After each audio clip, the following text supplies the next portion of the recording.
Hey, what's going on, guys? This is Yasin. So today's video is not going to be the exact same as yesterday's because yesterday was more of like a live reaction to the new rules. But today is more going to be like an in-depth review of them. And also I'm going to be correcting information that might have been a little, I guess, outdated in the last one or kind of incorrect from my end. And the first one, it's not something that I've messed up. It's an information that I didn't have on the website because I've made the video way too early. And if you actually go back to yesterday's video, when I read like the new rules concerning like the amount of Swiss rounds in total, it said 2 additional Swiss rounds. But now, as you can see, like a little after I've made the video, it changed to 3 additional Swiss rounds, which does change things a little bit. And we're going to be using this calculator in just a second in order to try to figure out, you know, like how this will be affecting you, like mathematically speaking, depending on the amount of players, etc. We will be going over the time rules. Actually, that's going to be the first thing that I will be covering because a lot of controversy around them. Even though I think for the most part they're pretty good, I will try my absolute best to be as objective as possible with these new rules and try to figure out like the good and the bad, and also in which way everything will affect you as a player, whether you're casual or competitive. But yeah, before we go any further, as always, you know the drill, smash the like and subscribe button. It really motivates me a lot to keep making videos like these. And with that being said, let's get right into it. Alright, so first things first, we've got the new time rules. So obviously it's nothing like new, I guess you can say, because we were already made aware of them before the Worlds. And Worlds was the very first event where they were being, I guess, enforced. So a lot of people actually did get hoed by the double loss thing, which is, you know, it's unfortunate. And I have actually heard a lot of, I keep seeing the same comments so often. To me, it's really just professional gaslighting at its best. I've heard a lot of people say, you know, like, these time rules are, like, the kind of rules that only punish people who, you know, slow play and stall and cheat and blah, blah, blah, and people who win in, like, scummy ways. And if you disagree with this, then all it shows is you're the kind of person to, like, to win that way. But that's seeing like half of the situation, which is like it's very ignorant to say, because you're ignoring the fact that you can also lose because your opponent slow played against you. So it's not the kind of thing that, you know, is just objectively good for everyone. You can get punished because your opponent doesn't play at a proper pace against you now. Obviously, I think for the most part, it's not going to be the end of the world. I think 50 minutes should be plenty enough to, you know, conduct like a full match. So for the most part, this is fine. But yeah, obviously this will affect, you know, players who do slow play, that for sure. Now, there's no more incentive in slow playing unless you want a double suicide bomb, which is very stupid. I mean, it's stupid because it's immoral, it's against the rule, but I mean, I guess you can say. But also, like, you know, it makes your tiebreakers worse. So why would you want your opponent to lose when you know for a fact that you're about to lose? You know, like, why drag your opponents along with you? Not only it creates, like, enemies for you, but also, you know, worse tiebreakers, meaning worse chance at getting a prize later on. So that's incredibly stupid. So yeah, I don't really think a lot of people will be doing this. I'm not a really cynical person. I do want to believe in like that, you know, in the best inside people. But yeah, I think for the most part, these time rules are pretty good.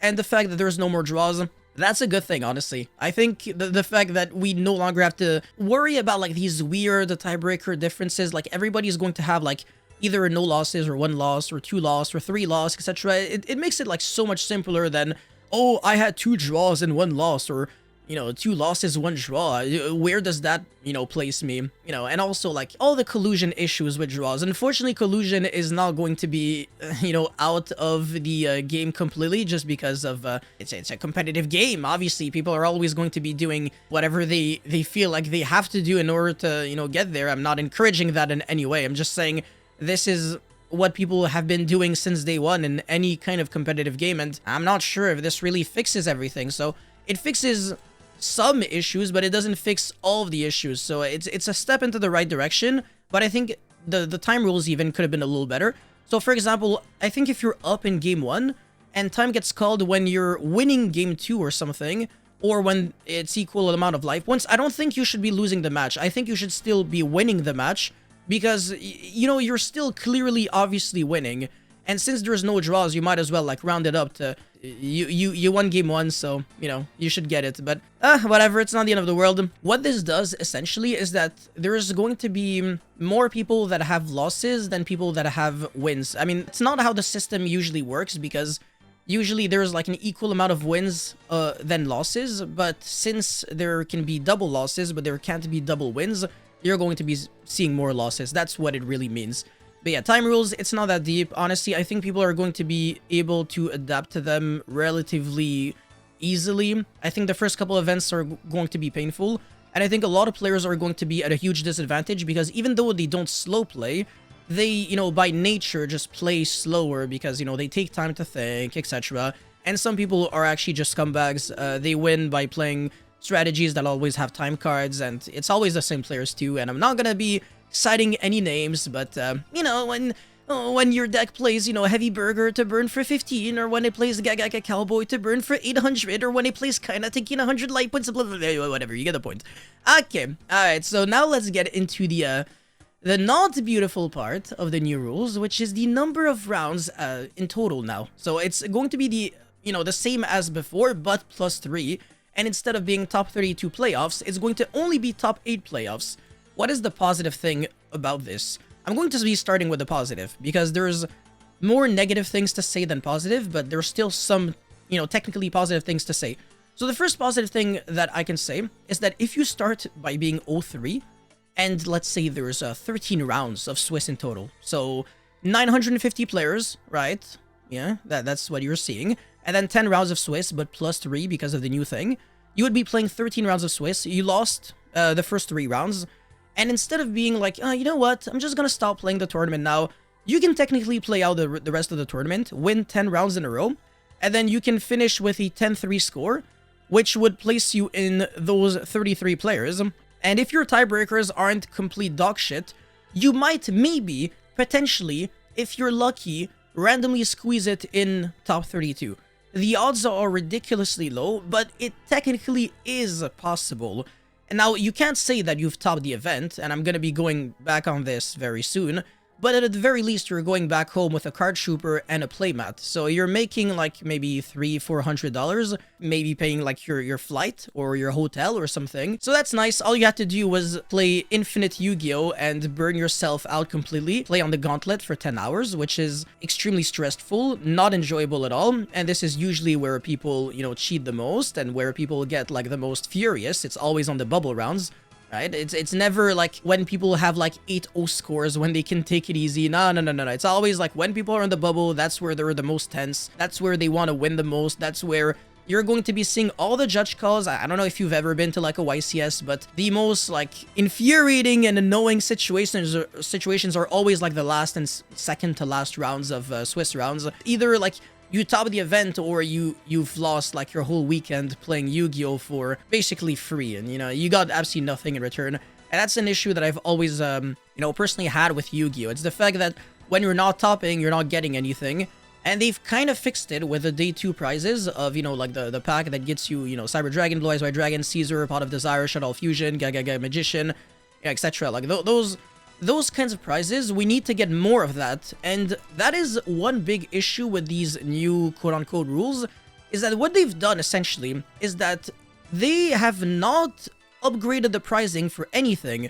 The pricing is still the exact same for top 8, top 16, top 32, etc. There's no better pricing, however, there is more competition for pricing, because there is going to be more people that are qualified to play for it, for top 32, which is, again, technically a good and a bad thing, because it means that if your record starts by being bad, then you shouldn't give up, because you can still kind of make it. But at the same time, on the flip side, if your record is very good at the start, you shouldn't feel safe, because there's going to be more rounds that you're going to have to play out, and that's going to be more opportunities for you to just get hoed by bad variants, and, you know, missing out on top cut and pricing and everything.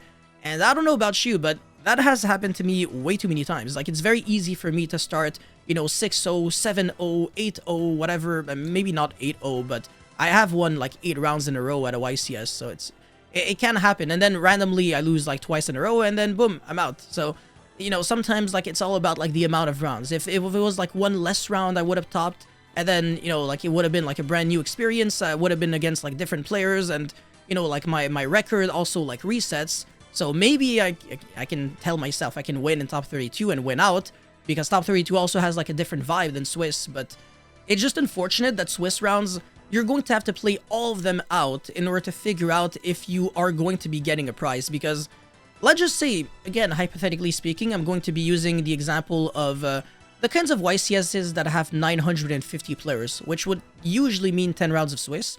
And I don't know if you know how it works, but like, if it's like 10, 24 plus players all the way to like 20, 48, it's 11 rounds of Swiss. And then anywhere between like, I think it's 512 or 513 all the way up until like 124, whatever. That's 10 rounds of Swiss. And then below 512 would be 9 rounds of Swiss.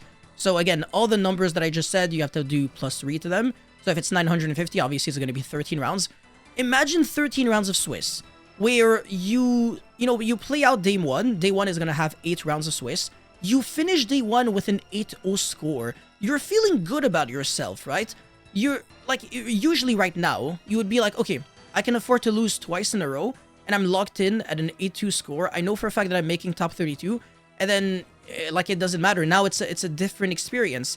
I can, I'm gonna play out top 32, and maybe I'm gonna win out. This is no longer gonna be the case, because now, even if you start 8-0 on day 1, you have 5 more rounds of Swiss on day 2, and a lot of bad things can happen to you. All it takes is for you to lose, like 3 or 4 rounds, and you're completely out. And if you lose, like, 3 rounds, then you're already out of top 8. Like, potential. Like, you're not even gonna have a chance to make top 8. Because I keep saying that, for me, it's gonna be a different experience if you are playing in Top Cut than if you are in the Swiss rounds. Because I don't really think it's like the same, it's not really the same vibe. And I think if you can manage like your nerves a little better, I think usually playing in Top Cut is easier than playing in the Swiss rounds, but whatever, that's a little less relevant. And also, like, usually, Top Cut has a lot more like competitive decks, whereas in the Swiss rounds you can find a little bit of everything. You can find some rogue decks, etc. And that's another complaint that I have seen from people recently, where they've said that Konami has essentially killed the ability for rogue decks to do well at events, because if you have to play way too many Swiss rounds, it's gonna be super hard for you to like maintain a very good record for like a long period of time, which does feel like it's very true. Like the rogue decks, the decks that are not super good, like they have a tendency to do well at the very start of an event, and then the deeper they get into an event, the worse they become. So it's like kind of like their stamina kind of sucks. Whereas like meta decks, they're designed to be like good. I mean, they're kind of like always good, but then again, like unless you have like a specific edge, it's really difficult to like always ensure that you can win and like have more control over your games. People who go undefeated, people who go X1 at these YCSs with like these kinds of scores, like, yeah, sure, you're good at the game, but also like if it wasn't for luck, you wouldn't have been able to make it here. Like, this is not a record that you can get only by being good and not by also being a little lucky, because it doesn't take much in modern-day Yu-Gi-Oh! To lose a couple of your matches, like, all you need to do is, lose a dice roll or two, or, I mean, lose too many dice rolls, I guess, or, brick, or get a hand trap to death, or, play against a bad matchup. It's very easy. Any of these things can happen, and it doesn't take much, like I said, or you can also get, hold, like I said, by someone double killing you on, like when time is getting called. Like, you're clearly about to win, like, your battle phase is called, you're about to attack, and then just before your opponent's life points drop to 0, time actually gets called, your opponent doesn't want to admit that he lost, and then, like, the match is still technically going on, like, your opponent's like, oh no, wait, hold on a second, just before you declare your final attack that would reduce, like, my life points to 0, I'm gonna look at your graveyard, and I'm going to do these kinds of things. This is the kind of way that you could theoretically lose, and that's one of the issues that I've had, like I said, with, like, you don't have that much control, and that's the reason why more variance in Yu-Gi-Oh! Is not a good thing, and more competition is also not a good thing for people who really want to take the event seriously and really want to, like, top consistently. It just means that there's more opportunities for you to get unlucky, which that's not really like the test of your skill in Yu-Gi-Oh! And if you look at like YCS champions and stuff, a lot of them actually, they've managed to like squeeze in like in Top Cut, like just barely, and then they were able to win out because, again, like I said, your score resets, so it's like, it doesn't matter if you were like X2 like on the Swiss rounds and like you're playing against the guy that finished first in Top Cut. Like, now it's a whole new experience. So if you look at like Triff, for example, YCS Anaheim that he won, he finished 32nd because he started with like an 0-2 score or something, and then he just ended up winning everything out. But in a system where tiebreakers matter a lot, and you're X2, and you don't even have the ability to make top 8, that is just super rough, you know? Like, imagine if he, you know, like, there is an undefeated player, an X1 player, and then there is 9 X2 players, right? Imagine if, like, he ended up getting 9th place. It's like the equivalent of getting, like, 9th place at a regional, but obviously way worse, because, you know, YCS is significantly more important than a regional. And one problem that I have is that in regionals, there is no prestige to getting, like, an invite. It's not something that people will ever, like, congratulate you for, because it's not an official achievement. It doesn't have any meaning. So, you know, top 16, top 32, etc. at a regional, nobody gives two shits. Like, nobody's gonna say, like, oh, congrats, bro, you did well, except for your friends.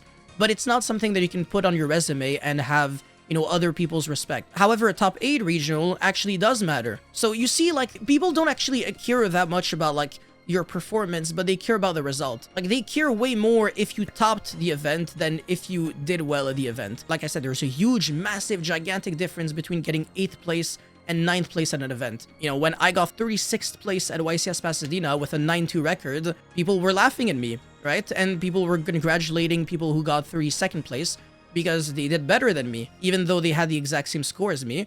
And even though I ended with a better score in day 1. You know, I lost round 1 at YCS Pasadena, and then I won 8 rounds in a row. So I finished among, like, the best positions in day 1. I was 8-1, and then I lost round 10 to the guy who got 2nd after Swiss. I won round 11, and I finished 36th. And this is the kind of experience that can happen to you more often now, just because the top cut spot is just way too limited. There's not enough people who can play it out. So that's the reason why I think actually Konami messed it up, like, a lot with this system, adding more rounds, giving you more rounds to recover. I think that's, like, a complete joke, because this is only relevant if you start by being X3. If you start by being X2, then it's the exact same as before. It's just that now, like, you've got one more cushion to, like, lose if you still want to get, like, the top 32 prizes, but you have to play 3 more rounds anyways.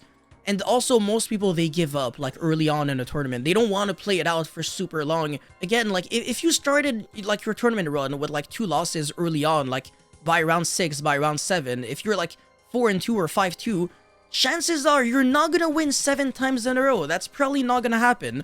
It could happen, but the odds are seriously against you. Like I said, it's extremely difficult for anyone, regardless of skill, to win, like, 7, 8, 9, or 10 rounds in a row. Regardless of how good you are, it's just a matter, like, of how lucky you are. So more competition isn't necessarily a good thing, and that's the reason why I really do believe that this system is just not a fair thing. It would have been fine if the pricing was actually better for more people overall. So if it was, like, also top 64 prizes, regardless of the amount of players, it would have actually been kind of fine. Like, if they actually hand out, like, more, you know, prize cards and stuff. But like I said, the fact that it's an even more limited, like, amount of space for, you know, who can play out the top cut, it's the same pricing, just makes it make no sense. Because people never complained about, oh, our top cut is way too big, we should have smaller top cuts. No, people don't complain about that. People complain about, like, the pricing not being better. This really addresses absolutely nothing. I think it's a terrible update. Honestly, I can't really think of, like, too many real positive things to say other than the fact that, you know, if you start by doing really, really bad, you know, we never know, maybe you're gonna win 10 rounds in a row and you're gonna be good. And also, if you start by doing extremely well and you keep, you know, playing, like, you keep winning afterwards, actually that changes nothing. Unless you have bad tiebreakers, the new rules don't actually change anything if you end up getting top 8, top 4, and, you know, like, if you're in the finals and if you win the event. It actually only really truly affects people who, you know, get top 16, top 32. Unless, of course, you have bad tiebreakers and you don't make it because of those bad tiebreakers. So again, if you lose early on, it's the same freaking shit as before, depending on the amount of players, of course. So you're gonna have to know how to use these kinds of calculators. I'm going to be plugging this in the description box below, just so that you know, like, just so that you kind of have, like, a point of reference. Obviously, draws no longer exist, and that's a good thing. That makes it way easier to calculate, because there is no way for you to, like, kind of guess how many draws will be will happen. And also remember that this mathematically calculates the amount of players who win and lose depending on like a 50-50 distribution. Like I said before, there's going to be more losses than wins because of the double loss system. And again, there's no double win system and no draws. But yeah, that's pretty much it for this video, guys. Thank you so much for watching. Don't forget to like and subscribe. And let me know how you feel about these new changes in the comment section below. Do you think they're good? Do you think they're bad? How do they affect you? Again, if you're a casual player, then you probably don't care about most of them. Unless you're like, you're trying to play a rogue decks and you're trying to, get a YCS top by like, 9 or 10 rounds. Now you're going to have to play more rounds. So, like I said, more chances of getting screwed over. And also, if your tiebreakers are bad, then you still get screwed. If you're a competitive player, this obviously should affect you way more because you can't brag about getting top 32 and top 16 anymore because they're no longer achievements.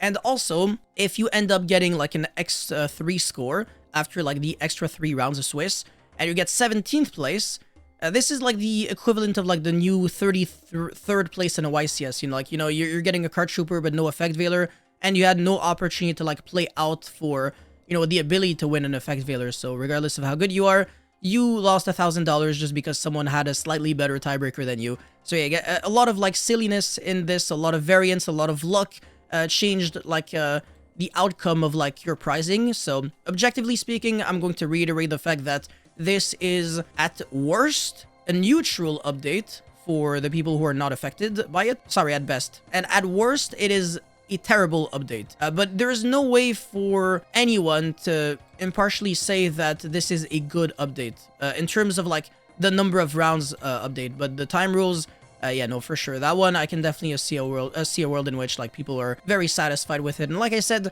I lean more towards like the good side of it. I think like I would give it like an 8 out of 10. The changes that I would bring to it would be the fact that I think you should still be winning the match if you're up in one game and then time gets called.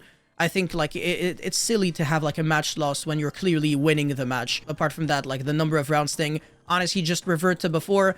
And if anything, make top cuts bigger, not shorter. This is stupid. Improve the pricing instead of making the pricing the same and more luck-based. Very stupid changes. Konami is really just not respecting their community. Hopefully it backfires on them, honestly. And it's really sad to hear me say this because I'm also like a very optimistic person. I like to, like I said, see the best in people, but this is just a huge Konami L. Konami has clearly messed up and they need to like see with their own eyes how this is not gonna work out. But yeah, thank you guys so much for watching. Don't forget to like and subscribe, and I'll see you guys very soon. Peace.